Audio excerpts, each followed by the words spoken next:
Bueno, continuamos. Así nos vamos antes. El gobierno de Rosas no da para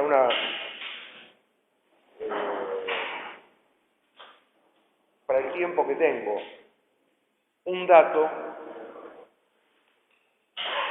permite tener una idea de la obra de Rosas. Durante el siglo XIX, ingleses y franceses se pusieron de acuerdo y aterrorizaron al resto del mundo por medio del bloqueo naval. Así, por ejemplo, impusieron a China la guerra del opio, con muchísimos muertos, pero es la causa del actual problema de drogas que hay en el mundo. No sabían qué hacer con un producto que fabricaban en la India, entonces deciden exportarlo a China, metérselo por la fuerza a China a cañonazos.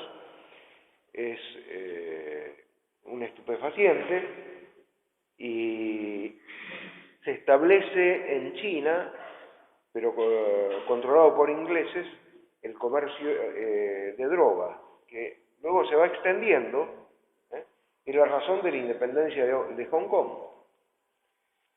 Estuvo 100 años independiente en el centro donde los ingleses controlaban, entre otras cosas, el comercio de drogas en el mundo.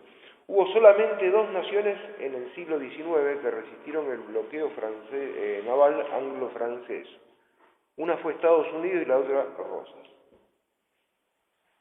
Pero Rosas resistió el bloqueo anglo-francés en medio de guerras civiles, guerra de todo tipo, por la conspiración de los unitarios, los mismos federales, que por diversas razones tomaban partido contra él. Rosas es reconocido por varios historiadores extranjeros de fuste, el mexicano Carlos Pereira, Vasconcelos, que fue también mexicano, rector de la Universidad Autónoma de México, y un historiador además muy importante, Spengler, escribió La decadencia de Occidente, y en otro libro de él, Años decisivos, se refiere a la estatura de Rosas como político. A Rosas le debemos, y a San Martín le debemos que aseguró la soberanía, porque si él no hubiera triunfado en Chile, los portugueses tomaban del país lo que querían, y el país se deshacía en la guerra civil. Si a San Martín le debemos la independencia, a Rosas le debemos que el país haya subsistido. Lo que le llama la atención a estos historiadores que mencioné es que la Argentina tendría que haberse deshecho, la Argentina tendría que haber pasado como sucedió con Centroamérica después de la independencia española. Lo que era una sola unidad política se disolvió en 5 republiquetas que en el siglo XX llegaron a ir a la guerra por un partido de fútbol. El mismo era el plan extranjero, inglés y francés para la Argentina. Y ese plan estaba apoyado por los enemigos de Rosas. Cada vez que salía una misión de unitarios a pedir ayuda a extranjeros para luchar contra Rosas, ofrecía a cambio una parte del territorio nacional. Así fue ofrecido Cuyo, la Mesopotamia. Sarmiento, cuando escribía en Chile, despertaba el interés chileno por la Patagonia, etc. Rosas, aunque fue derrotado en Caseros, es decir, dejó un país, no fue posible dividirlo, y milagrosamente hasta subsistido hasta el día de hoy. Tras la caída de Rosas, que se dio por la traición de Urquiza, ¿no? Es un hecho no por todos conocido, que el ejército que tenía Urquiza en buena parte había sido provisto por Rosas, caballada, elementos de guerra, etc. E iba a ser la cabeza de un ejército argentino que invadiría Brasil. el padre Cayetano Bruno se tomó el trabajo de estudiar la prensa brasileña de la época y daban la guerra por perdida, porque el razonamiento de los brasileños era, nosotros tenemos una armada muy superior a la Argentina, pero de todas maneras no es tan poderosa como la armada inglesa y francesa, y ya se demostró que los argentinos pueden resistir el bloqueo naval. Ahora, por tierra no tenemos nada que sea lejanamente comparable a los ejércitos que los argentinos van a enviar. ¿Por qué? Porque eran soldados curtidos por la guerra de la independencia y después las luchas civiles. O sea, Rosas calculaba un ejército de 50.000 hombres, comandado por Urquiza, que nunca había perdido una batalla. Pero ¿qué hacen los brasileños? Estimulados por los intelectuales argentinos, los brasileños mandan un diplomático que converse con Urquiza. Y Urquiza se vende. Urquiza es un traidor a la patria. Simplemente para mostrar que el liberalismo es una religión, lo único que es necesario es ir a Palermo. ¿Dónde se levanta la estatua de Sarmiento? Donde estaba la Casa de Rosas, en San Benito de Palermo. ¿Dónde está la estatua de Urquiza? Está una estatua descomunal, así, con un caballo mal hecho, pero apuntando hacia los terrenos de Rosas. Después me aceptaron poner cerca la estatua de Rosas, pero es incomparablemente menor que la de Urquiza. Ahora, tanto Sarmiento como Urquiza fueron traidores a la patria. Sarmiento, es decir, a él le debemos que los chilenos hasta el día de hoy están reclamando la Patagonia. Y Urquiza se pasó al Brasil por plata. Dicen que quería poner fin a la guerra civil, que quería una constitución. Son mentiras, están los documentos, hay una abundante producción brasileña al respecto. Todo lo que le tuvieron que pagar a Urquiza, se dio vuelta el poncho. La expresión darse vuelta el poncho viene de lo que hizo Urquiza. De modo que Caseros en realidad fue una victoria brasileña y fue una victoria de un país que se veía condenado a la desaparición. ¿Qué pensaba hacer Rosa con respecto a Brasil? Brasil vivía porque exportaba el café más barato del mundo, posiblemente también el azúcar. ¿Cómo conseguía esos productos tan baratos? Porque mantenía la esclavitud. Rosas pensaba abolir la esclavitud. Brasil se iba a disolver, porque hasta entonces el sur tenía más afinidad con nosotros, las provincias gauchas, que con el resto de Brasil. Había sido parte del virreinato del Río de la Plata, entregado por la política torpe de los últimos reyes españoles. Bien, Rosas cae, el país sobrevive, pero queda en manos de los liberales. ¿Qué es lo que hacen los liberales? Darle una constitución, cuanto antes, 1853. ¿Tenía sentido una constitución? Mire, hay naciones que no tienen una constitución escrita como la nuestra. Por ejemplo, Inglaterra. Tienen un derecho consuetudinario, toman en cuenta ciertas actas, ciertos fallos, pero no hay un libro que se llame Constitución de Inglaterra. Y en segundo lugar, la Constitución tiene que estar dictada por la tradición del país y por sus peculiaridades. Ya Aristóteles se había dado cuenta que no tenía sentido que una unidad política copiara la constitución de otra unidad política. ¿Por qué? Y porque son distintos territorios, distintas tradiciones, distintas circunstancias históricas, distintas posibilidades con respecto al futuro. La Constitución tiene que tomar en cuenta todo eso y expresar cuál es el mejor régimen político dada la realidad del país, para ese país, y estar siempre abierta a cambios cuando varíen las circunstancias. Para hacerlo para poner un ejemplo, es como si en un edificio de departamento, en el tercero B, hay una familia que se lleva mal, y en el sexto F hay una familia que marcha maravillosamente. Entonces lo del tercero B dice, para que reine la armonía, vamos a copiar exactamente todo lo que hacen lo del sexto F. Pero resulta que lo del sexto F, en lugar de tener 2 hijos, tienen 4, además vive la abuelita y encima tienen una tortuga, un canario y un perro. Entonces, lo del tercero B, nada de eso. Si quieren copiar lo que hacen los otros, lo que van a lograr, lo único que van a lograr es aumentar el enredo. La Argentina copió la Constitución de los Estados Unidos. En Estados Unidos estaba adaptada a su historia y a sus tradiciones. Es decir, y basada en acuerdos comerciales, porque inicialmente la conquista de Estados Unidos no fue una empresa civilizadora como la de España, sino puramente comercial. Y había pactos comerciales. Y en base a esos pactos comerciales, las tradiciones creadas por esos pactos comerciales, se crea la Constitución de los Estados Unidos.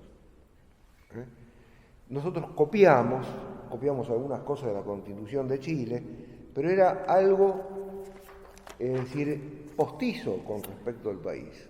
La respuesta es que el resultado es que la Constitución fue impuesta a palos y, en segundo lugar, nunca fue respetada. Es decir, nunca, jamás fue respetada.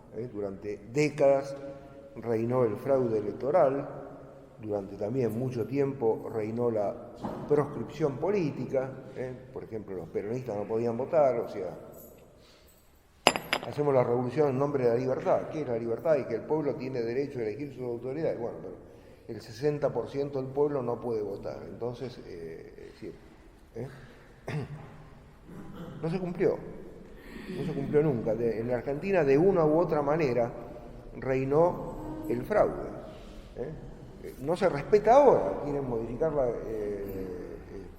el nombramiento de los jueces simplemente por un decreto, pasando por encima de la Constitución. ¿Cuántas veces los gobiernos tuvieron necesidad de pasar por encima de la Constitución? Pasaron sin hacerse demasiado problema. Bien. Urquiza no se entendió mucho tiempo con los caudillos, se separa Buenos Aires. Urquiza vence en la batalla de Cepeda, se produce una nueva escisión de Buenos Aires y esta vez Urquiza se enfrenta con Mitre, que comandaba las fuerzas de Buenos Aires, en la batalla de Pavón. La batalla de Pavón la ganó Urquiza, pero ganada la batalla retiró su ejército del campo de batalla, al tranco, para que quedara bien en claro que la batalla la había ganado él. Él se retiró a San José. ¿Cómo se explica esto? Antes de la batalla, un norteamericano, masón, había entrevistado en una carpa a Urquiza y a Mitre. Fue el resultado elegido por la masonería. Querían que el país quedara en manos de Buenos Aires. Bueno, Buenos Aires, el gobierno central, empezó a lanzar expediciones al interior, es decir, la muerte del Chacho Peñalosa, esto durante Mitre y también durante la presidencia de Sarmiento. Sarmiento es un personaje importante porque tenía el ánimo del expatriado. El expatriado siempre es un resentido contra su propio país. Y cuando se encontró con la presidencia, lo quiso cambiar a palos.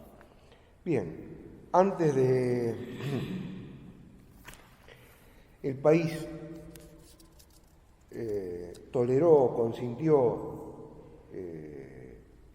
la guerra de la Triple Alianza, que en definitiva favoreció a Brasil, pero había que destruir a Paraguay. Paraguay habrá dado motivos, se había invadido, pero esas invasiones se producían cada 2 por 3. Lo que en realidad preocupaba de Paraguay es que no permitía la propiedad en manos de extranjeros y había comenzado un notable proceso de desarrollo tecnológico e industrial y no había regímenes liberales.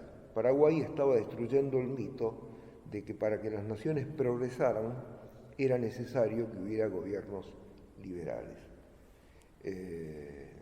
Bien, López también dio motivos, no era únicamente eso, pero ese fue uno de los motivos. Bien, después de la guerra de la Triple Alianza, la población paraguaya bajó de 1.300.000 a 220.000, de los cuales 200.000 eran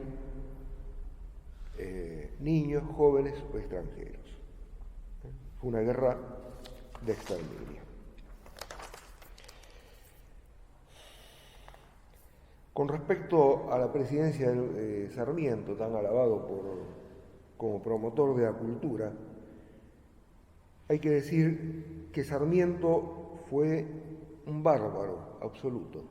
Bárbaro para los griegos era el que no tenía la cultura de una determinada tierra. El que venía de afuera y no tenía esa cultura era bárbaro. Se expresaba esa falta de cultura de la tierra que hablaba otro lenguaje, entonces le sonaba bar, es decir, sonidos así difícilmente comprensibles. Ese fue Sarmiento.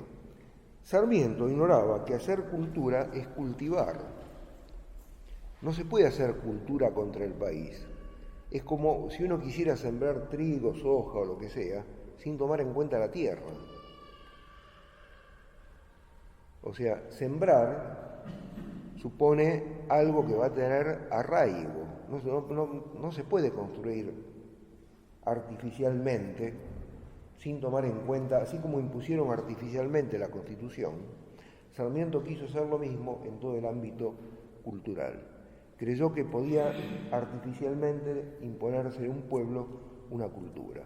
Y esto es una cosa propia de bárbaro.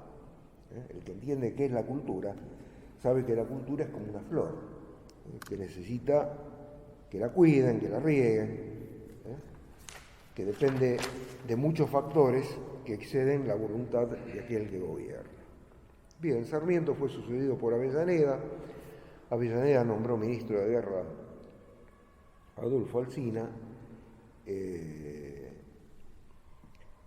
y se enfrentaban con el problema del indio. Alsina ideó el sistema de la zanja nacional, o sea, hacer como una enorme trinchera en la pampa para parar los malones, que el número de malones era cada vez mayor, sobre todo porque a mediados o en la primera parte del siglo XIX había venido de Chile Calfucurá,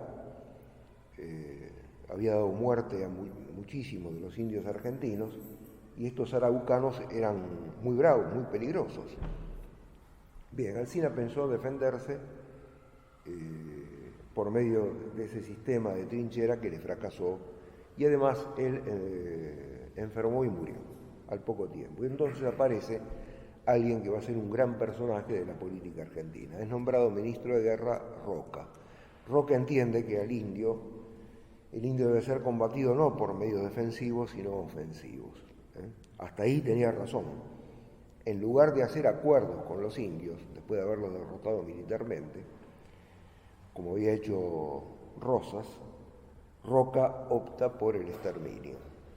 Es la política del Remington, que se mantiene hasta después de la muerte de él. O sea que él es el que termina la empresa iniciada por Garay con la fundación de Buenos Aires. Pero mientras Garay y Roca y Rosas buscaban un acuerdo con el indio, no pensaban en eliminar físicamente al indio, Roca optó por la eliminación. Terminado con éxito su campaña militar, se le abre el camino de la presidencia. El 12 de octubre de 1880, Roca llega a la presidencia. Está en las antípodas de Sarmiento. Sarmiento era un resentido, por lo tanto tenía un odio feroz a todo lo que había sido federal. Roca, en cambio, no había conocido el exilio, es un hombre, es decir, no había tenido actividad pública en los años de Rosa. Rosa hacía ya casi 30 años que había caído, y entonces no tuvo problema en llamar al gobierno a gente que había sido federal, e inicia un nuevo tipo de política, la conciliación. Claro, conciliación de antiguos adversarios, pero por otra parte el unicato, porque la única voluntad que cuenta es la de Roca. Roca inicia la política de amansar a los gobernadores. Con él se inicia la política de que los gobernadores, para conseguir algo, tienen que bajar a Buenos Aires y hablar con el presidente. Así se forma la Liga de Gobernadores, que era en realidad un instrumento de la voluntad política de Roca. Roca era escéptico. En el año 84, por medio de uno que era tan escéptico como él y miembro de la masonería, hace aprobar la ley de la enseñanza laica, que es un absurdo. No es solamente un ataque a la religión católica, sino un ataque al sentido común, porque si hay algo que el Estado no puede hacer es enseñar. El Estado es poder, no es sabiduría. El Estado tiene derecho a controlar la enseñanza, pero no puede enseñar por sí mismo. Y en segundo lugar, al determinar el contenido de la educación, el Estado salta por encima del derecho natural, pues le quita a los padres el derecho, que es también un deber, de decidir con respecto a la educación de sus hijos. Bien, primero se aprobó la ley de enseñanza laica. Luego, Roca dejó preparado el ataque al otro gran medio de evangelización, que era la familia cristiana. Es decir, es la ley del matrimonio civil, aprobada en 1888, cuando Roca había sido sucedido por Juárez Selman. Pero el que preparó las cosas fue el mismo Roca. Es un ataque de origen masónico, porque la enseñanza y la familia eran los dos medios naturales de evangelización. Eso había tenido lugar en el país hasta entonces, desde su nacimiento. Entonces se interrumpía. Esta ley fue aprobada en octubre de 1888. Roca le dejó el trabajo preparado a Juárez Selman para que aprobara el matrimonio civil, pero esperaba que, aunque Juárez Selman aprobase esa ley, el mismo Juárez Selman fracasaba. Tenía interés en que sus sucesores fueran fracasando hasta que resultara necesario postularlo a él como nuevo candidato a la presidencia para sacar al país del trance difícil en el que él preveía se iría a encontrar. Efectivamente, el trance difícil apareció, ya es la crisis del año 90. Aparece al mismo tiempo para resistir el gobierno de los liberales, la Unión Cívica, fundada en 1889 por Alem. Termina en la presidencia Luis Sáenz Peña, es decir, que era católico, patriota, pero que había sido elegido por Roca. Roca primero quiere que sea elegido Juárez Selman, calcula que va a fracasar, efectivamente fracasó. Luego prepara el acceso a la primera magistratura de Luis Sáenz Peña. Era católico y patriota. ¿Qué interés tenía Roca? Porque era un hombre muy viejo ya. Y en segundo lugar, carecía de experiencia política. Nueva revolución de la Unión Cívica, sofocada por el ministro del Interior, que después sería presidente de la República y abogado de bancos ingleses, Manuel Quintana. En 1894, Luis Sáenz Peña tomó una decisión que le iba a costar el cargo. Quiso investigar las cuentas de los ferrocarriles ingleses. Le renunciaron todos los ministros y él se vio obligado a renunciar. La jefatura del radicalismo pasó a Bernardo de Irigoyen.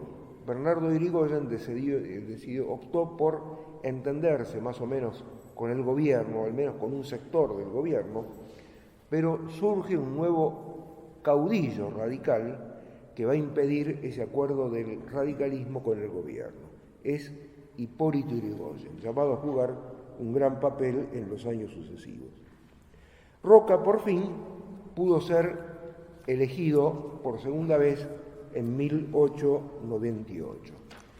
Fue elegido porque la situación no solo era difícil políticamente, sino que, como consecuencia de ese problema que nos dejó gratis Sarmiento, Chile insistía en sus derechos sobre la Patagonia. Bien, así cumplió su segundo mandato. El país parecía prosperar, de hecho venían muchísimos inmigrantes, pero una prosperidad falsa. El crecimiento del país se debía a las riquezas del país, pero el país estaba constantemente más endeudado. Es decir, nosotros exportábamos más de lo que importábamos, pero ese balance favorable al país de exportación e importación se tornaba desfavorable en cuanto uno tomaba en cuenta el endeudamiento argentino, un endeudamiento gratuito y que, por otra parte, muchas veces el dinero era el que aportaban los mismos argentinos. Es decir, lo depositaban en bancos y los bancos terminaban prestándole al país. ¿Pero qué dinero prestaban? El que habían depositado los argentinos. Así funcionaba la Argentina. Fraude electoral, consuetudinario. La corrupción llegó a tal extremo que Carlos Pellegrini y otros pensaron que la raíz de todos los males estaba en el fraude electoral. Bien, ellos, sin embargo, creyeron que seguirían conservando el poder, porque la unión de los conservadores con otros partidos afines, según ellos, superaría la fuerza electoral del radicalismo. Sin embargo, los cálculos les fallaron y en las elecciones de 1916 fue elegido Hipólito Yrigoyen. En esa oportunidad, el pueblo desenganchó los caballos del carruaje presidencial en el Congreso, después que Yrigoyen se presentó ante el Congreso, y por brazo de hombre trasladó el carruaje hasta el fuerte. Sin saberlo, repitió el mismo gesto que había realizado el pueblo de 1829 cuando Rosas recibió la gobernación de la provincia de Buenos Aires. También entonces habían desenganchado los caballos y le habían llevado por brazo de hombre su carruaje al fuerte. Yrigoyen, tampoco tengo tiempo para pormenorizar con respecto a su gobierno, un hombre honesto, fundamentalmente patriota, pero fracasó como político, y el error principal es que él aceptó el marco liberal que daba la Constitución del 53. Era una constitución ficticia en la cual nunca podría encajar el país real. Yrigoyen creyó que el país se salvaría por medio de votaciones honradas, pero esas votaciones honradas no estaban en el espíritu del país, era otro. El país, se había manejado lo mismo que España de la Reconquista, por medio de caudillos. Eran los hombres los que elegían a su jefe espontáneamente. No se conocía la casta del político profesional. El régimen del partido político crea la casta de políticos profesionales y ahí se acabó. El político profesional no representa al que lo elige, sino que representa los grandes intereses que son los que le ponen el dinero para que él pueda lucrar por medio de la política. Acá en la Argentina tenemos un caso que es sumamente claro con respecto a lo que vale el voto del ciudadano, y es Menem cuando sucede a Alfonsín. Menem llega a la presidencia con un programa de gobierno y hay un partido opositor de Alzogaray que saca el 6% de los votos. O sea que en cuanto a la representación, la mayoría la tenía Menem y Alzogaray tenía el 6% de los votos. Una vez elegido presidente, ¿qué hace Menem? Se pone de acuerdo con Alzogaray e impone la política económica de Alzogaray, porque Alzogaray no tenía los votos, pero tenía la plata. Bueno, en este sistema lo que mandan no son los votos, sino que la que manda es la plata. Y el representante no dice representar al pueblo, pero en el momento después que es elegido, hace exactamente lo que conviene a los que le pagan, a los grandes intereses, y del pueblo se olvidó. Esto no solo aquí, sino en todas partes. En Europa, en estos últimos tiempos, que se le ha dado por aprobar la ley de matrimonio homosexual, ha habido manifestaciones enormes de más de 1 millón de personas contra ese tipo de matrimonio, y no una, muchas. Y sin embargo en Francia sucede que el día después de una manifestación así, aprueban el matrimonio homosexual, pero como y la voluntad popular y la voluntad de los electores, todo eso, no, eso es. Bien, Irigoyen fracasó. O sea, ya cuando termina la primera presidencia aparece una escisión en el radicalismo que es la de Marcelo T. de Alvear. Es una cosa mucho más cercana al liberalismo. Irigoyen llega a la segunda presidencia, pero llega muy viejo y rodeado por gente, por políticos profesionales. Entonces hasta le hacían imprimir un diario para que él creyera que el país iba de una manera, cuando en realidad estaba yendo de otra manera. Así que fracasó. Irigoyen fue sorteado por Uriburu, quien a su vez fue usado por Justo. A Uriburu lo usaron para dar el golpe, pero el que tenía interés en que asumiera la presidencia era el general Justo, que apoyó el golpe, pero no apareció en ninguna lista. ¿Por qué? ¿Cuál era la ventaja? Para que no se le pudiera acusar de hacer la revolución en beneficio propio. La revolución la hacía Uriburu y después le crearían dificultades a Uriburu y la presidencia la asumiría Justo. Y se inicia con Justo lo que se llama la década infame. Para ahorrar tiempo también, un dato que muestra perfectamente qué fue la década infame. Como consecuencia del tratado Roca-Runciman, los representantes argentinos se jactaron. Runciman era el ministro inglés.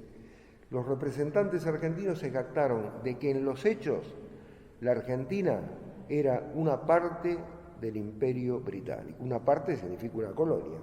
Cuando dijeron eso, acá, Lisandro de la Torre dijo, no, dice, eso no es verdad, porque Inglaterra no se atrevería a imponerle a sus colonias las condiciones económicas que nos ha impuesto en los tratados firmados por Roca. Roca, el hijo del presidente Julio Argentino Roca, este era Julito Roca. Bien, vemos que las elecciones, en definitiva, no sirven. O sea, la experiencia de Irigoyen, que sale triunfador pero no puede derrocar al régimen, sería repetida por Perón. También él saldría triunfador en elecciones en las cuales quienes lo votaron eran claros opositores al régimen liberal, pero finalmente sería volteado y el liberalismo seguiría adelante en su camino. En 1837 es elegido para candidato para las elecciones Roberto Ortiz. ¿Dónde es elegido? Es elegido en la Cámara de Comercio Argentino-Británica, para ver qué intereses representaba. El día antes de que asumiera él la presidencia, se suicidó el gran escritor Leopoldo Lugones, como un gesto de desesperación con respecto al país. En el 39 estalla la Segunda Guerra Mundial, y al igual que en la Primera Guerra Mundial, la Argentina mantiene la neutralidad. ¿Era neutral la Argentina? No. La neutralidad era una forma de ayudar mejor a los ingleses. ¿Por qué? Porque al ser neutral, los productos que enviábamos a Inglaterra, al ir en bandera neutral, en buques de bandera neutral, no podrían ser atacados por barcos ni submarinos alemanes. Tanto en la Primera como en la Segunda Guerra Mundial, Argentina abasteció de alimentos a Inglaterra. Y en la Segunda Guerra Mundial, Inglaterra no pagó, sino que pagaba con las llamadas libras lápices. Se anotaban, hacían anotaciones en un registro, pero el dinero no llegaba al país. Recién la Argentina entró en la Segunda Guerra Mundial cuando se impuso la voluntad de Estados Unidos. Estados Unidos quería tener a todas las naciones de Hispanoamérica, de Latinoamérica, detrás suyo en la guerra contra el Japón. Mientras en el país primó la voluntad inglesa, la Argentina se mantuvo neutral.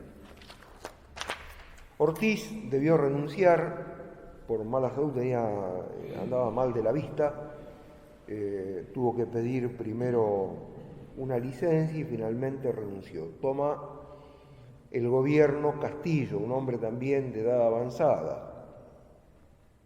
Ahí estaban tratando de buscar un equilibrio entre un sector nacionalista que se hacía cada vez más fuerte y los consabidos intereses liberales.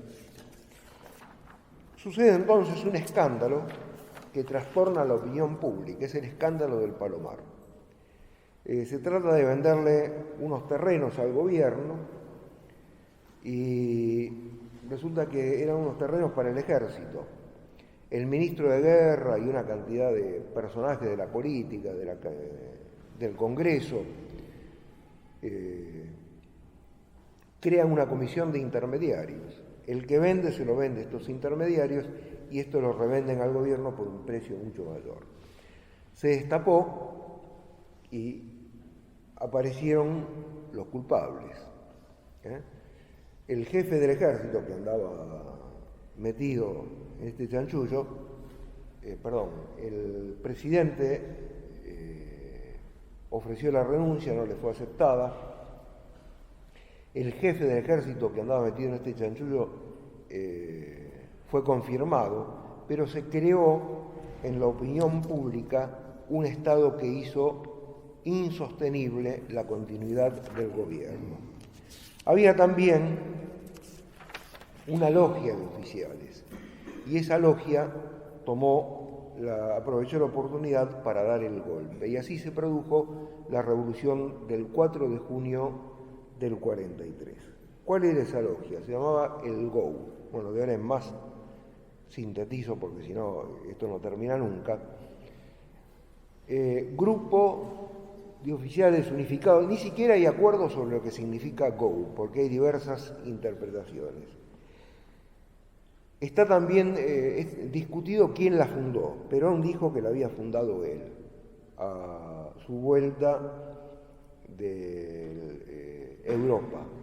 Él estuvo en Italia durante la Segunda Guerra Mundial, no solo en Italia, Alemania, llegó hasta la frontera rusa, pero a la vuelta Perón dijo haber fundado el GOU. Otros militares niegan y dicen que en realidad Perón fue secretario del GOU y llegó al poder usando exactamente el mismo método que usó Stalin para quedarse con el control del Partido Comunista. ¿Qué había hecho Stalin para lograr el control del Partido Comunista? Y se había apropiado del fichero. Se lo habían dado a Stalin porque parecía un hombre completamente burócrata que no representaba peligro para ninguno en el campo político. Pero mientras este hombre en apariencia inofensivo tenía el control del fichero, iba colocando adictos a él en los puestos claves. Cuando murió Lenin, el poder, en lugar de ir a las manos de Trotsky, fue a las manos de Stalin. Perón hizo lo mismo. El GOU exigía que cada uno de sus miembros presentara sin fecha su renuncia, para que si un día llegaba a ocupar un cargo importante y ese cargo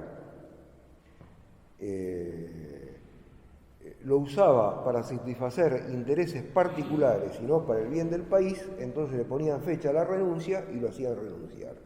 Bueno, Perón utilizó esa renuncia sin fecha para hacer renunciar a todos los que fueron rivales de él dentro del GOU. Y así abrió el camino para quedarse con el control del grupo, al que desarticuló una vez que llegó al poder. La revolución del 43 empezaron a sucederse los presidentes. El primero, por unas pocas horas, Rawson, que es pariente de la familia de esta que acaba de ser asesinada, Ángeles Rawson, no sé si directo, pero sí de la familia. Bien, Rawson aceptó ser presidente de la nación sin saber de la existencia de este grupo, el GOU.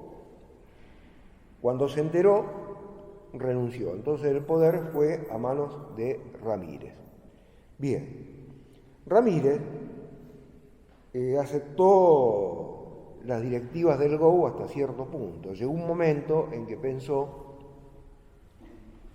que, ciertas cosas no la podía permitir. Y entonces Perón le organiza del GOU un golpe de Estado, es desplazado Ramírez y llega Farrell, jefe de él, un jefe que estaba perfectamente al tanto de las aspiraciones políticas de Perón, pero que a él no le importaba en absoluto porque no tenía aspiraciones políticas. Es un hombre que vivía dedicado a la farra, a la jarana. Entonces, con tal que lo dejaran divertirse, le dejó a Perón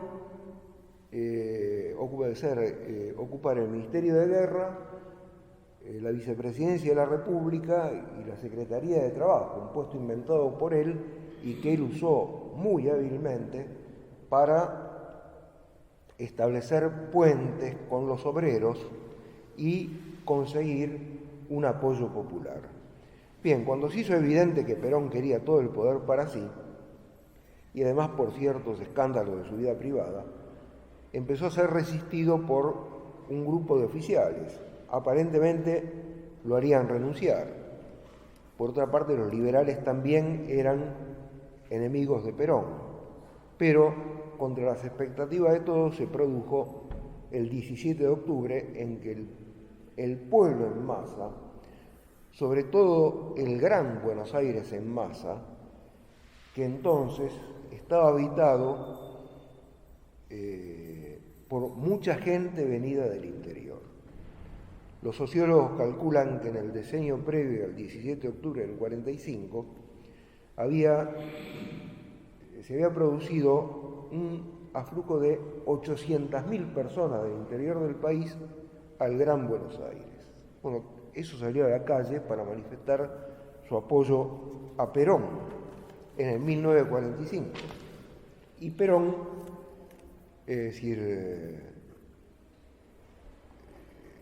ante el apoyo popular, el liberado había sido arrestado, llevado a la isla de Martín García. Se determinan elecciones para el 24 de febrero de 1946 y Perón sale triunfador. Perón levantó banderas nacionales, pero una vez que estuvo en el gobierno, tomó distancia de los nacionalistas. Se mostró un hombre que obraba según la conveniencia del momento. Por eso Castellani distingue entre Perón y el peronismo. En el peronismo, con 1000 defectos y muy degradado, Castellani vio la permanencia de un pensamiento nacional y federal, muy venido a menos. En cambio, en Perón, Castellani vio un oportunista. Se dio cuenta justamente porque era un oportunista, de la oportunidad de levantar banderas nacionales, pero en el fondo era conservador Perón, y sobre todo Perón era peronista. El primer peronista que hubo en la Argentina fue Perón. Es decir, para sí mismo, y no había para él compromiso definitivo con nada ni con nadie. Una persona, Raúl Aragón, que estuvo un tiempo en la intervención de la Universidad de Mendoza, se tomó el trabajo de leer todos los discursos que se conservaban de Perón. Y después de haberlos leído, dice que se encontraba todo y lo contrario de todo. Según la conveniencia del momento, Perón llegaba a afirmar una cosa, por ejemplo, le dio soga y de qué manera a los jóvenes revolucionarios antes de llegar a la Argentina. Y después los llamó imberbe, los echó de Plaza de Mayo, y el que dio la orden de reprimir, es decir, que se la cargaron a los militares, pero el que dio la orden de reprimir violentamente fue él, fue Perón. O sea, segunda oportunidad, es decir, afirmaba una cosa u otra. Bien, Perón concedió numerosos beneficios a los trabajadores, el país avanzó mucho en lo material, pero también fracasó porque no se atrevió a dar un paso que sacara al país del liberalismo. Tras la muerte de Evita hubo una cierta locura en Perón que lo llevó a cometer disparates, se desacreditó ante la opinión pública, eso dio pie a los enemigos de él para que intentaran voltearlo el 16 de junio del año 55, tiraron una bomba que no explotó en Casa de Gobierno y ametrallaron a la gente que estaba en Plaza de Mayo. En venganza esa noche Perón consintió, por lo menos, y no mandó directamente, pero consintió que fueran quemadas una cantidad de iglesias en Buenos Aires. Y eso fue el principio, ahí Perón firmó su caída, porque era seguro que no iba a poder seguir gobernando quien se había atrevido a quemar las iglesias. Efectivamente, Perón cayó 3 meses más tarde, el 16 de septiembre de 1955, y lo sucede Lonardi, un hombre bueno, pero sin discernimiento político, y por eso duró 2 meses, ni siquiera, porque creyó que podía conciliar a los nacionalistas con los liberales. Empezaron a pelearse dentro del gobierno para ver quién nombraba más cargos, y finalmente hubo un planteo y el que se queda con el poder fue Aramburu. Aramburu, en cambio, era liberal neto. Fracasa, pues, es decir, la Revolución Libertadora quiere suprimir al peronismo, cuando lo que había que hacer era encauzar la masa peronista. No se puede gobernar suprimiendo al pueblo, pero lo propio del gobernante es encauzar al pueblo. La revolución llamada libertadora, Aramburu, Rojas no lo supo hacer. Y al final, cuando hay elecciones, gana Frondizi porque es el que ha pactado con Perón. Perón manda que los seguidores de él voten a Frondizi. ¿Qué hizo Frondizi una vez que se quedó con la presidencia de la Nación? Ignoró el pacto con Perón. No solo ignoró el pacto con Perón, sino que ignoró todo lo que había escrito sobre petróleo y entrega la explotación de yacimientos petrolíferos del país a empresas extranjeras. Bien, con todo, Frondizi nunca fue del todo potable para el ejército y por eso gobernó,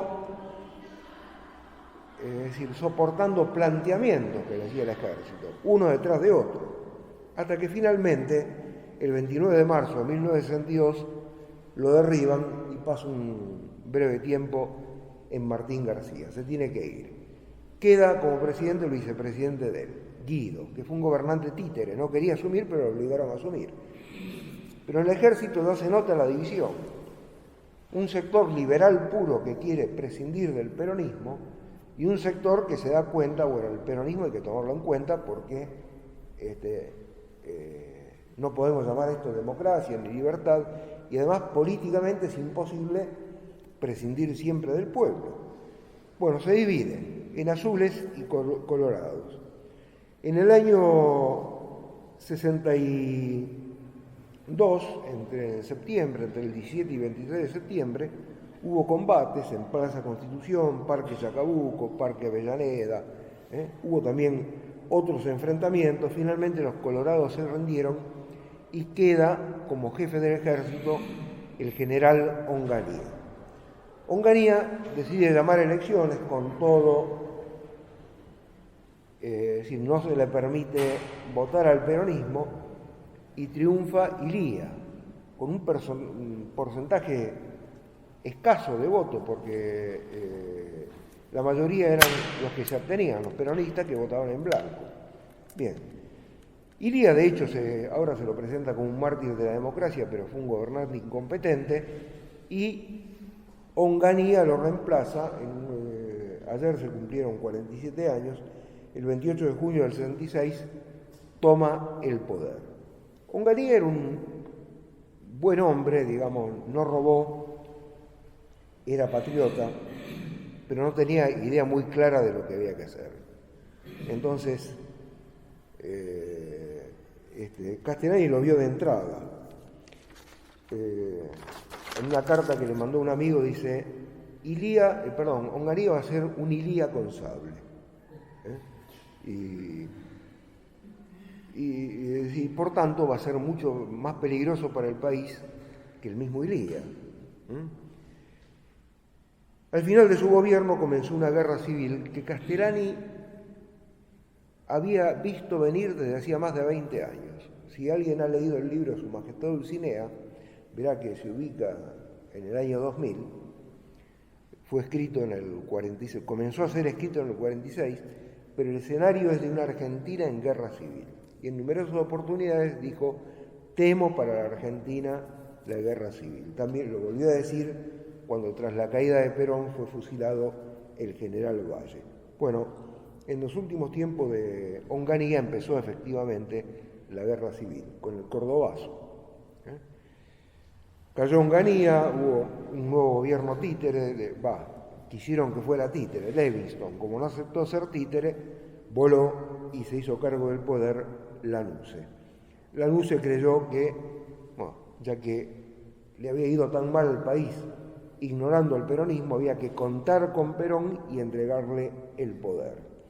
Pero resulta que ni siquiera la presidencia de Perón logró terminar con la guerra civil. Rebelión de Montoneros y de Erp. Siguió la guerra interna. Al término de ella, se impuso el ejército, pero el país fue llevado a la aventura militar de Malvinas y fue derrotado. Lo que siguió es bien conocido. Interrumpo acá porque es pensar la patria según Castellani, y Malvinas en 1982, Castellani había muerto un año antes. Pero, de todas maneras, queda lo que él escribió y vemos qué aplicación tiene al día de hoy. Vemos que se cumple lo que Castellani había vislumbrado al fin de la Segunda Guerra Mundial: el decaimiento del ser moral de este país y la abdicación total de su dignidad de país cristiano. Esto lo escribió el domingo 1 de Cuaresma de 1945. En el plano político, la causa del mal es la inestabilidad crónica, y esta inestabilidad se debe a que tenemos un régimen que no toma en cuenta lo que el país es. O sea, es como si uno fuera a la zapatería y le obligaran a comprar el número que se le ocurre al zapatero y no el número reclamado por nuestro pie. Es decir, uno va a salir con dolor de pie, necesariamente, si aplica ese criterio. Ese criterio ha sido aplicado en la Argentina en política. Castellani escribe: entrar en materia acerca de las ecuaciones diferenciales del atraso argentino, que son: primero, la Argentina está subdesarrollada, no del todo, pero está subdesarrollada porque carece de estabilidad política. Segundo, ¿por qué está subdesarrollada? Porque carece de estabilidad política. Porque entonces se repite la historia de Penélope, si no me equivoco, que destejía de noche lo que había tejido durante el día. Si cada vez empezamos de nuevo y hacemos tierra arrasada de lo que hizo el que estaba antes de nosotros, no hay continuidad. No hay estabilidad, no hay continuidad, no hay desarrollo. Carece de estabilidad política porque aquí flaquea la legitimidad política. Aunque hayan salido de elecciones por mayoría de votos, si el gobernante, una vez que es elegido, se desentiende del compromiso que adquirió ante el votante y opta por cualquier cosa, es decir, no hay legitimidad. Y flaquea la legitimidad porque el país carece de una estructura política real y soporta una estructura política adventicia, que más que estructura es superestructura y mentirosa además. Es como querer encajar una estaca cuadrada en un agujero redondo. Nunca será posible. Después de haber considerado nuestra historia y establecido su conexión con la historia en general, nos preguntamos por dónde se sale. La respuesta de Castellani es terminante: no hay remedio. ¿Pero qué se entiende por no hay remedio? No hay remedio que sea solamente político. Dice, porque porque acá la política no nos va a salvar. Porque en política se ha intentado todo en Argentina y sin embargo solamente la política no nos va a salvar. Este pesimismo con respecto a la salvación por solamente la política provocó la reacción airada de muchos, que sin negar la lucidez y la valentía de Castellani, sostuvieron que su prédica fue negativa, pues paralizó el entusiasmo de los patriotas. Nuestro autor insistió tanto en la doctrina porque creyó que la derrota política de la Argentina suponía una derrota espiritual, y justamente para revertir esa derrota espiritual tenía que haber no solo una reacción política, sino una reacción espiritual. Él dice, si caímos en las redes de foráneos mercaderes, fue porque primero escuchamos los silbos de foráneos masones, y el miasma sutil de la herejía había contaminado entre nosotros los intelectos. El liberalismo, antes de ser un mal sistema político y un mal método económico, es una mala teología, es una herejía, es una cosa espiritual que no se puede conjurar del todo sino en su propio centro, que es la región donde combaten invisiblemente los espíritus. O sea, que la victoria debe darse ante todo en el plano espiritual. Por otra parte, conocemos el caso, a los que acusan a Castellani de ser derrotista y que invitaba a bajar los brazos, de uno que se acercó y le dijo, mire padre, no hay nada que hacer, ya estamos en tiempo del anticristo, en cualquier momento se manifiesta. Y Castellani le respondió, mira, cuando venga Cristo para derrotar al anticristo, mejor que te encuentre haciendo algo. O sea, no le decía, bueno, no hay nada que hacer, por lo tanto, ¿no? Mejor que te encuentre haciendo algo. Siempre queda el alma por salvar. Y aunque la patria y el mundo se encuentren en un trance muy difícil, a Dios nunca hay que darlo por vencido. Nuestra situación, en definitiva, la que nos hemos ido muy atrás en la historia, es parecida a la de los primeros cristianos.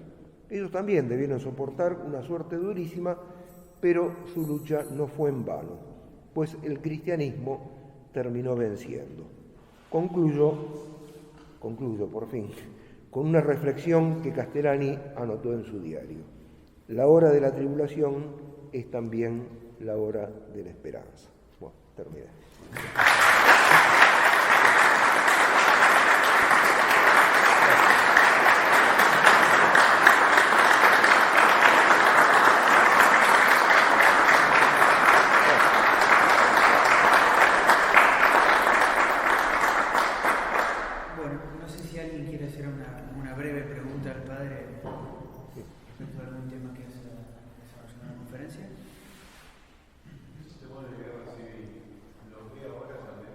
¿Cómo?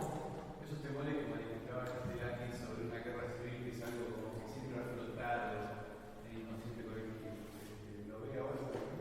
bueno, ya no tendría que responder Castellani, sino porque él veía que la Argentina en la que él estaba presente iba hacia la guerra civil.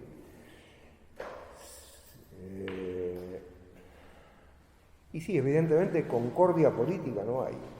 Y una situación donde no hay concordia política revienta de modo violento, es decir, como la palabra lo indica, de alguna manera. Puede ser una gran persecución en lugar de una gran guerra civil, ¿no? Acá no podría divulgarse unas profecías publicadas a Don Orioli.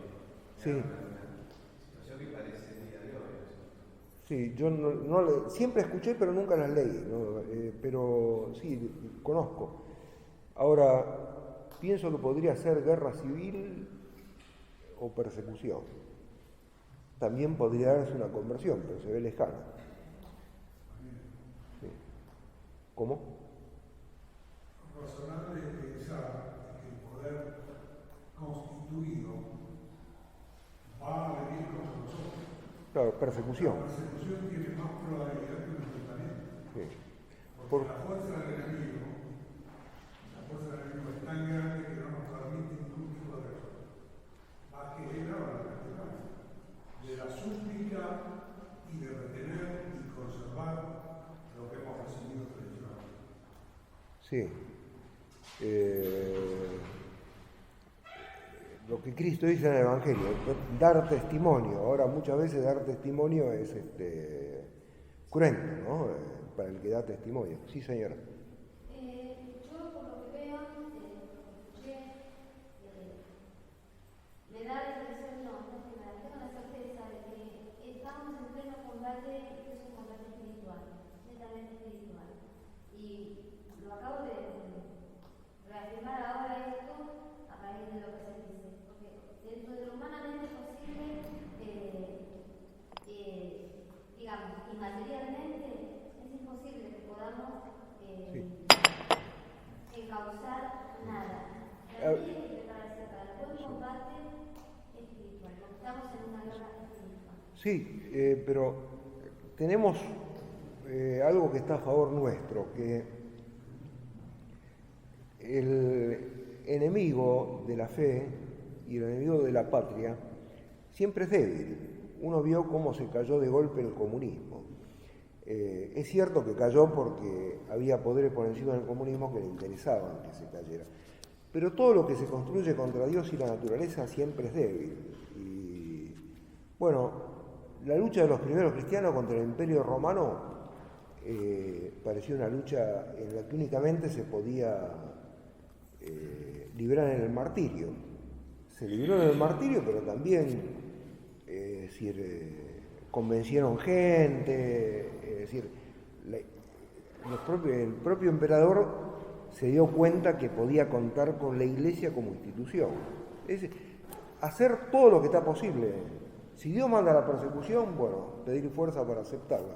Mientras tanto, trabajar con todos los medios a nuestro alcance para abrir los ojos de la gente o para llevarla a que tome buenas decisiones con respecto al país. Sí.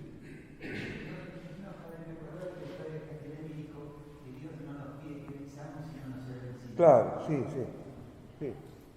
Pero de todas maneras, cuando él se presenta un poco como el personaje del cura loco en Su Majestad Dulcinea, o sea, planea cosas, intenta soluciones, o sea, finalmente muere mártir, pero digamos, no va derecho al martirio, sino que trabaja en conseguir resultados que no los consigue, pero el esfuerzo está puesto, ¿no? Sí. Y una pregunta, padre. Se habla mucho de que estamos muy cercanos, somos en una situación similar a la de primero cristiano con el Imperio Romano al principio, que eran 12 apóstoles que terminaron convirtiendo toda Europa. Pero hay una diferencia particular, no me acuerdo si la ley de Castellani, que estos países ya fueron cristianos. No, yo digo la situación de las personas, no la de los países. No, sí, pero voy con respecto a la Argentina, de si alguna vez este país podría volver a ser una una nación católica, no Estado liberal. Y este país ya fue cristiano y ahora no sé si es un país liberal o neoliberal o Sí, es un país corrupto. un país político, sinceramente. Esa es la diferencia básica. Claro, O sea, sí. es un país que ha conocido Pero la esencia del cristianismo. Dios puede resucitar a los muertos, ¿no? Y si Dios alguna vez de que haya una sociedad que haya una herejía y vuelto a la fe.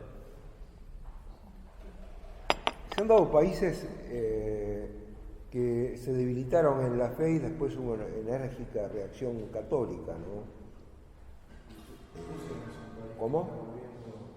En Rusia no está volviendo. Sí, en Rusia, no, bueno, por lo menos hay mucha gente que volvió a la fe en Rusia. Pero Dios, con Dios es posible. Con Dios es posible. Y uno, al fin y al cabo, hacer lo que tiene a su alcance. Poner los medios que están a su alcance. Aunque sean ineficaces, siempre van a ser eficaces con respecto a la salvación de la propia alma y de otros que están cerca. Castellani le criticaba al nacionalismo que muchas veces ve únicamente la acción política y no se da cuenta que hay otra acción que es invisible pero que es anterior y superior. Pero no condenó, él fue candidato a diputado, sabiendo que iba a perder, no de antemano, aceptó esa candidatura sabiendo que no iba a ser elegido diputado. Pero usar todos los medios a su alcance para, es decir, hacer conocer la verdad, señalar el bien lo que es el bien del país, etc. Sí. No sé si alguien quiere hacer alguna pregunta. Sobre el fenómeno del peronismo, no sé si somos el padre en un libro del doctor Laza. ¿Y el doctor? Laza, un humanista católico. Laza. Laza. Es reciente, ¿no? Es reciente.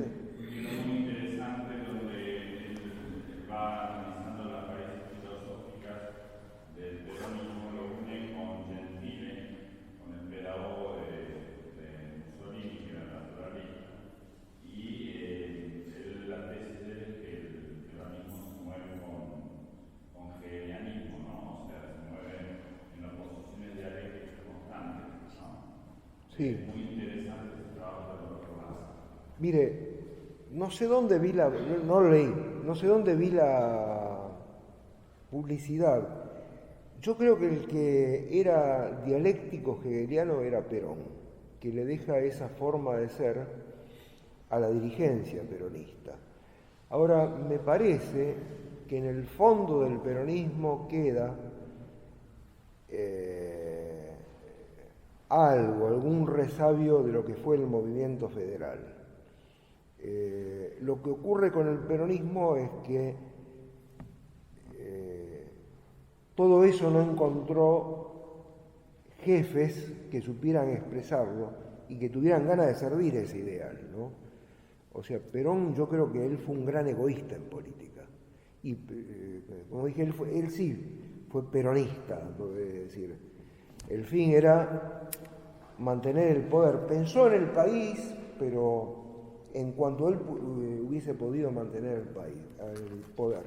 Y creo que para justificar esa consecución del poder, él y los que lo siguen, porque lo heredan de él, sí caen en esa contradicción permanente. Yo señalé eso basándome en el testimonio de Aragón, que se tomó Roque Raúl de Aragón, se tomó el trabajo de leer los discursos de Perón y decían que se encontraba todo y lo contrario de todo.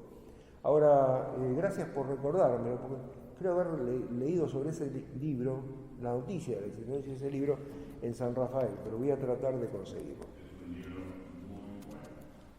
Sí, sí. Gracias por el aporte. Muy bien, no sé si alguien... Sí. Una pregunta. ¿Cómo sería posible, si es posible, reencauzar el peronismo que pasaron? Mire, el que quisiera reencauzar, no sé. Sí, moriría mártir, no lo dejarían llegar. No, acá de lo que se trata es de hacer el bien al alcance de cada uno y que Dios, con eso que uno consiente en darle, Dios arma el juego, ¿no? Porque actualmente, bueno, ¿qué es lo que pasa en los sistemas liberales? Que el que, de representantes políticos, de políticos profesionales, el que desde la base nos va dando signos de fidelidad al sistema, y lo echan, lo expulsan.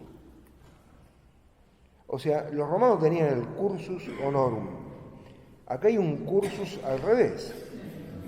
Un curso, o sea, es necesario que el tipo se deshonre y se deshonre y se deshonre para hacerse confiable al sistema, ¿no es cierto? Yo quiero preguntar en cuanto a la visión que dio usted sobre persecución en lugar para ir de guerra civil. ¿Usted se refería a persecución física o a lo que ya está pasando, para mí entender, por lo menos en todo el mundo, que es la persecución filosófica, la persecución a los valores, a la familia, a las religiones, todas, a la católica, todas? Sí, pero en particular a la católica, ¿no? En particular. ¿A qué se refería usted? ¿A la persecución física o a esto que estoy diciendo? No, yo creo que la persecución, ya la presión que a veces se vuelve insoportable ya la tenemos, pero puede haber una persecución física.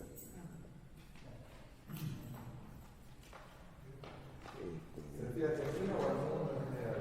Y el mundo está más o menos maduro, ¿no? Porque yo no veo mundial, pero no más que Argentina nada más. Sí. Vemos cosas que están pasando con los continentes locales, pero en todo el mundo está pasando la persecución al evangelio, de la espiritualidad, del ser. Sí. Sí, desgraciadamente. Ahora, Dios en cualquier momento puede dar la sorpresa, Él es el Señor de la historia, ¿no? Es el Señor de la historia, Por sí. eso no hay que perder nunca, nunca hay que tener eso que usted en algún momento mencionó, ser negativo o creer que no hay nada que hacer, porque siempre todo puede cambiar, aunque nosotros no podamos. No, y No podemos de uno, además, de Dios. por más que todo lo que uno intente fracase, sirve para salvar el alma y salvar a los que están cerca. Sí, no sé si alguien...